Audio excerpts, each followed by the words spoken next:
Answer anything, but Erik and Aaron were from PlanMember Services were kind enough to sponsor launch and had some items they wanted to bring to your all's attention in regards to retirement.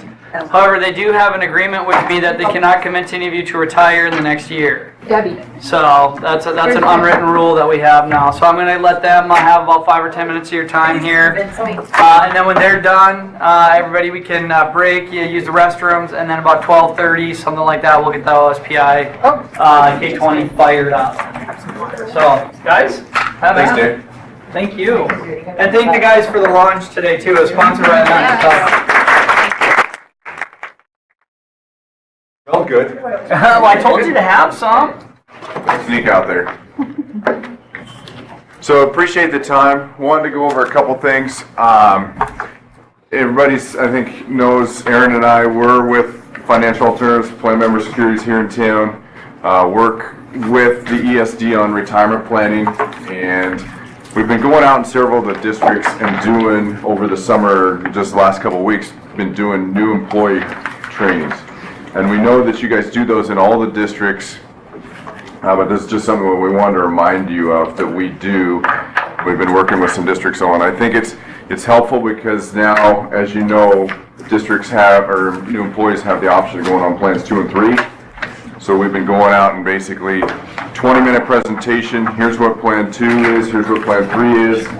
Here's how they work.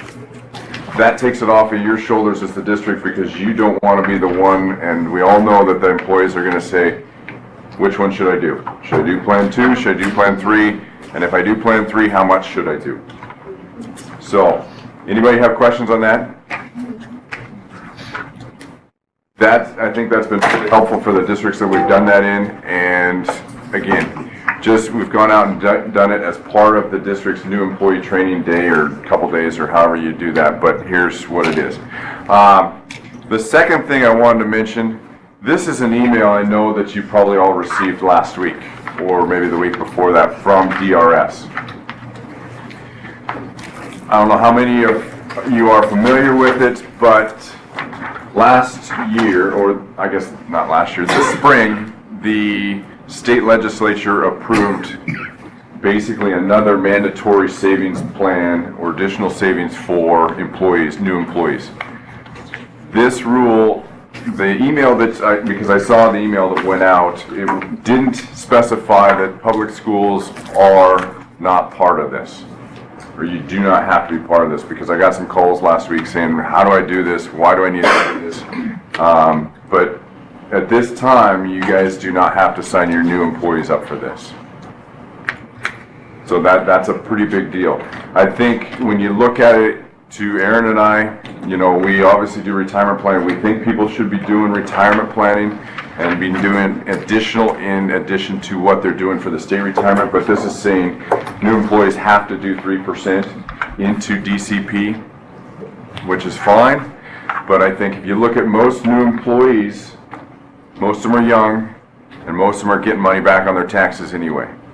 So in our opinion, they should be doing Roths instead of additional pre-tax savings, because what we're seeing in real life is when people go to retire, especially all school employees or most school employees, is that you get to retirement and now you do not have any deductions. So now is when your actual tax problem for a lot of people starts, is after you retire. Now you don't have any kids, a lot of people's mortgage is paid off, and now all of a sudden you go from cruising along to age 70 and a half. Now the government says you have to start taking withdrawals from your retirement accounts, and all of a sudden you have a tax problem that maybe you weren't counting on, because you have to take additional withdrawals. So that's where I think the Roth comes in, because if you have this savings over many years, it just works out to their benefit. And I know in a lot of districts we now have Roth 403B set up, which again, that helps on the post-tax savings down the road. Questions on this or on any of those?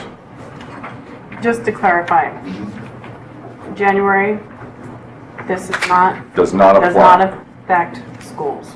Not K-12. K-12 is not part of this.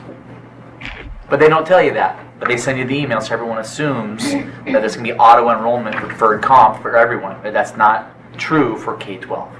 Okay. I think the potential's there down the road, but at this point, you do not need to do anything.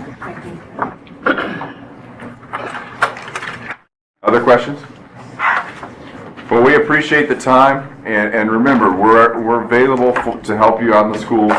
We're available to talk to your new employees, and again, Aaron and I do have an agreement or a partnership with ESD where we're going out and we're doing full financial plans with no cost to any of your employees.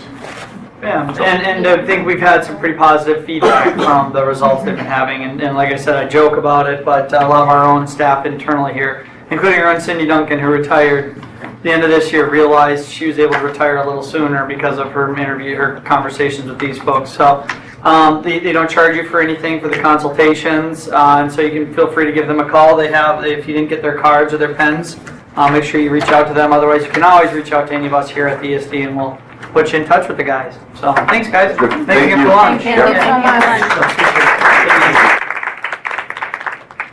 All right, then we'll have another couple of minutes here, and then we'll see if we can get OSPI logged in here.